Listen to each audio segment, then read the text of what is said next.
ये बात क्यों सामने आ रही है?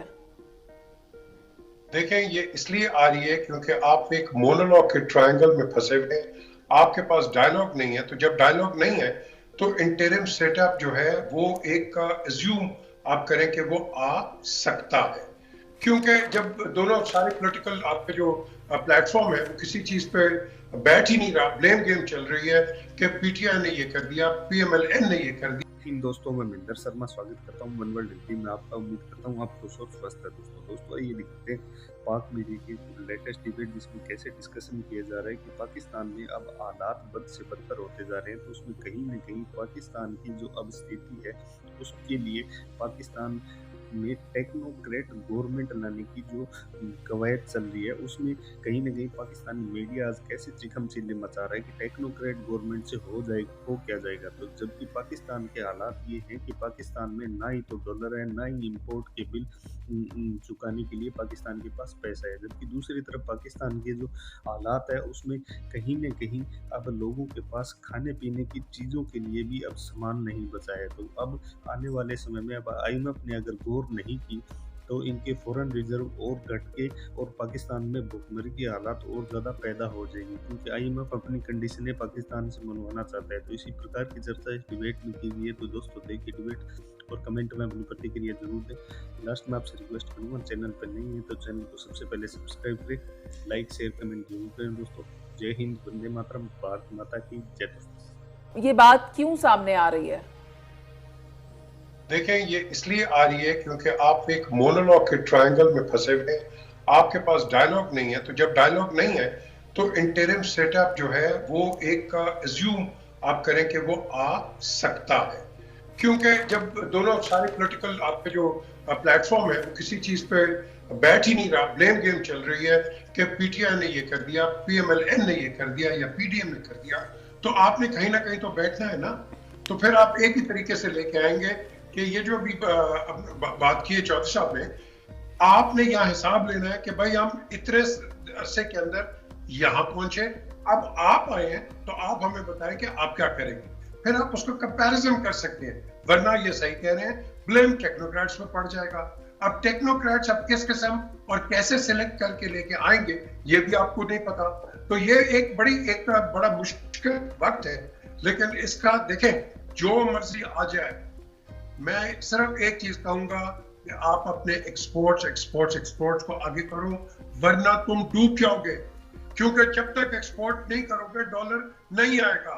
और अगर आप भीख मांगने पे रूट पे चल गए हो तो ये कब तक रहेगा। आपने एक साल का तो ले लिया ना, 6.5 के आपके बैंक में, बाकी आपके पास क्या है। So the only way is to get, आपकी जो पाकिस्तानी एक्सपैट्रिएट्स हैं उनको कहें कि खुदा के लिए पाकिस्तान स्टेट बैंक में पैसे डालें, हम आपको खुली छुट्टी देते हैं, आप जो मर्जी करें, हम आपको चेक नहीं करेंगे, आपको स्पेशल स्टेटस देंगे और आप कौम और मुल्क की खिदमत करेंगे। ये आपके पास अल्टरनेटिव है। अब ऑब्वियस क्या है, ऑब्वियस आपके पास ये है कि ये गवर्नमेंट भी फंसी हुई है, पिछली भी फंसी हुई थी, उससे पिछली भी फंसी हुई थी। क्योंकि हमारे इकोनॉमिक मैनेजर्स वो एक का मैं समझता हूँ कि वो काम नहीं करते जो अभी आपने, ये मेरे ख्याल मुनीसा ने जो बात की, भाई डैम्स नहीं बने, नहीं आपने की, डैम्स नहीं बने, ये नहीं बना, वो नहीं बना। भाई क्यों नहीं बना? जब आपको पैसे मिलते हैं स्टेबलाइजेशन के लिए, आप डेवलपमेंट पे लगा देते हैं। डेवलपमेंट पे पैसा नहीं लगता जो आपका जो आता है आईएमएफ से, और आईएमएफ आपसे डॉलर मांग रहा है, रुपया नहीं मांग रहा। रुपया 300 पे है, आप कहां से लाके देंगे इनको। सो हमारा जो पैसा है वो बहुत पैसा है, हमने डॉलर में ही कमाना है और डॉलर में ही अपने कर्जे जो है वो वापस करने। तो इंटरिम गवर्नमेंट अगर आप लेके आते हैं तो उसके अंदर have to have the right choice and the right people to run it. ठीक है पीजे सर, बहुत से मामलात हैं। एक तो वो जो जिसकी आप बात कर रहे हैं, और गुज़िश्ता रोज़ भी एक मामला सामने आया कि फ़ंड्स बलदियाती इंतखाबात के लिए मुख्तस किए जाते हैं लेकिन वो वहाँ इस्तेमाल नहीं होते, कंज्यूम कोई और कर रहा है। मुल्क में एक बेयकीनी की सूरत हाल है, वो ख़त्म होती दिखाई नहीं दे रही। जैसा कि मैंने शुरू में कहा, सियासी अदम इस्तेहकाम है, माशी अदम इस्तेहकाम है। इफ्तिखार साहब, आप क्या समझते हैं अब टेक्नोक्रेट सेटअप की जो बाज़गश्त हो रही है तो क्या ये मुल्क को बेहतरी की जानिब ले जा सकता है सेटअप? कुछ जहलों का टोला है जो बेरोज़गार है और वहाँ पे इस्लामाबाद के ड्राइंग रूमों में बैठ के हम जैसे कुछ सहाफ़ियों को इस्तेमाल करके ये कहानी चला रहा है।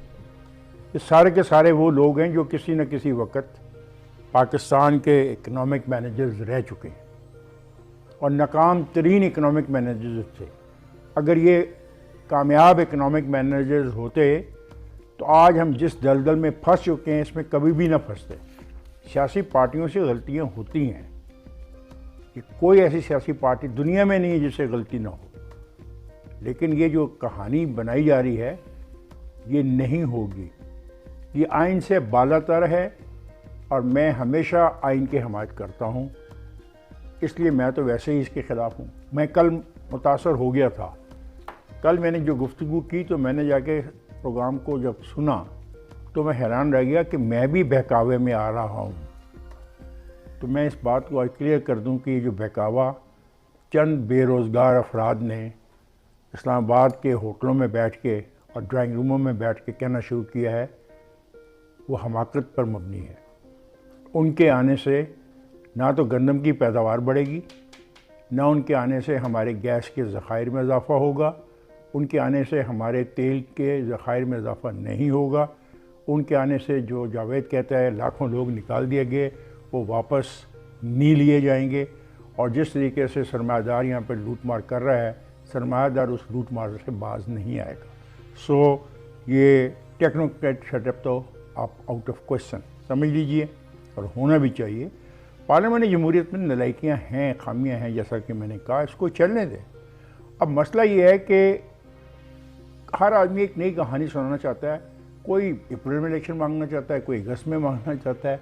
मसला तो इलेक्शंस का है ना, तो इलेक्शन तो हो जाएंगे आइन के मुताबिक, और जब भी इलेक्शन हो, जैसी भी हुकूमत आए और जिसकी भी हुकूमत आए वोटों के ज़रिए, मैं मानूंगा फिर ये सारी जिम्मेदारियां जो निशानदेही हम कर रहे हैं उसकी होंगी ना, कि वो इसको कैसे रिजॉल्व करता है। वो गंदम ज़्यादा कैसे, मसलन गंदम का बहाना इतना संजीदा हो गया है कि सूबों में झगड़ा होना शुरू हो गया है। ये सिंध के अंदर भी क्राइसिस डेवलप हो रहा है, बलूचिस्तान में क्राइसिस डेवलप हो रहा है, हमारे पंजाब में भी आटा महंगा हो रहा है, और सेम NKP के। तो ये क्राइसिस फिर वो हुकूमत करेगी, टेक्नोक्रेट्स क्या कर लेंगे। और अगर आ भी जाते हैं तो 2 साल या 1 साल के अंदर वो कौन सा ऐसा मंसूबा है जो अनाउंस करेंगे कागज़ों पे और उस पर अमल दरामद हो जाएगा। और ये जो उसने कहा, मेरे दोस्त ने, PJ ने, एक्सपोर्ट होनी शुरू हो जाएगी, पैसा आना शुरू हो जाएगा, हमारे ज़खायर बनने शुरू हो जाएंगे, ऐसा नहीं होगा। सो टेक्नोक्रेट्स वाला ड्रामा जो है ये बिल्कुल हमें बेवकूफ़ बनाने के लिए शुरू किया गया है, और इसको तो यहीं पे पार कर देना चाहिए। वैसे इफ्तिखार साहब, सिंध हुकूमत ये दावा करती है कि सस्ता आटा अभी तक सिंध हुकूमत ही फराहम वो करेगी, वो करती होगी, लेकिन जो मैं बात कर रहा हूँ वो आटे की, वो गंदम की। आज दिसंबर है ना, अभी जनवरी, फरवरी, मार्च, अप्रैल तक हमें 4 महीने और लोगों को ये आटा और ये देना है। 4 महीने के बाद की फसल आएगी, और सिंध में फसल पहले आती है 20 मार्च, 22 मार्च को उनकी कटाई शुरू होती है, हमारी 10 अप्रैल को। Sir, coming back to the topic, Javed साहब आपकी राय लेना चाहूंगी, पसे पर्दा क्या चल रहा है, ये बात सामने कहां से आ गई? देखो, ये जो शोषण छोड़ा गया है इसके पीछे पूरी एक कहानी है।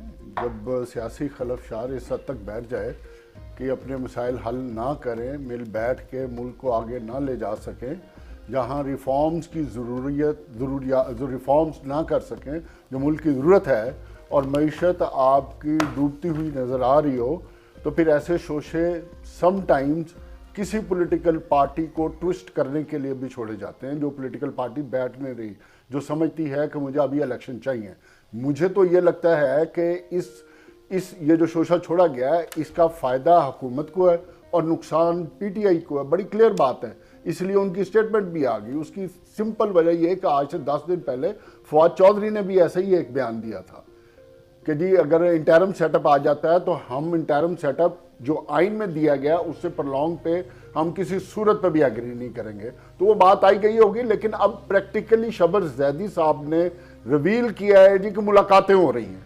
ठीक है, मुलाकातें हो रही हैं, बुनियादी तौर पे ना आइन में इसकी गुंजाइश है और ना ये PDM की हुकूमत अफोर्ड कर सकती है कि अगर इसको लिजिटमाइज करने के लिए पार्लियामेंट से आप अप्रूव कराएंगे तो फिर मैं समझता हूं कि ये अपनी जो सियासी बिसाख है वो बिल्कुल फर्क कर बैठेंगे। इसलिए वही ना, पार्लियामेंट कर नहीं सकती, और तीसरा कोई और ऑप्शन है नहीं है। इसलिए यह डराया जा रहा है इमरान खान को कि जनाब चुप करके इस हुकूमत को चलाने दिया जाए, अगर नहीं चलाने दिया जाएगा तो फिर 2 साल आप इंतजार करें। इसका नुकसान बेशक उसको ना, लेकिन इससे भी बढ़ के जो इंपॉर्टेंट चीज है कि आज हम इस नहज पे पहुंचे क्यों हैं, चलें ये है सवाल। क्या हमारी सियासत फेल होगी, क्या हमारी जमहूरियत फेल होगी, क्या हमारी सियासी जमातें फेल होगी, क्या हमारे सियासतदान फेल हो गए? अब पॉइंट ये है कि इनके फेलियर की सजा पाकिस्तान क्यों भुगत रहा है?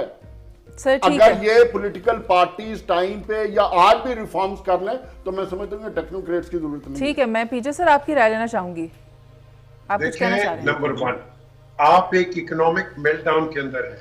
जो सारे बातें कर रहे हैं कि ये नहीं हो रहा, वो नहीं हो रहा, वो भाई किसी ने तो करना है ना, किसी ने तो करना है। हम इनको तनकीद का निशाना तो बना रहे हैं कि ये नहीं कर रहे, वो नहीं हो रहा, एक पार्टी नहीं मानती, दूसरी नहीं मानती, तो ये फेलियर है। तो क्या we will continue this failure? आपने कहीं ना कहीं तो फुल स्टॉप रखा है। Do you support interim setup आज 2 साल के लिए? नहीं, आइन में गुंजाइश ही नहीं है इफ्तिखार साहब। सर आइन को छोड़े, सर्वाइवल की बात करें। किसकी? व्हाट इज आइन? तो बात खत्म हो गई।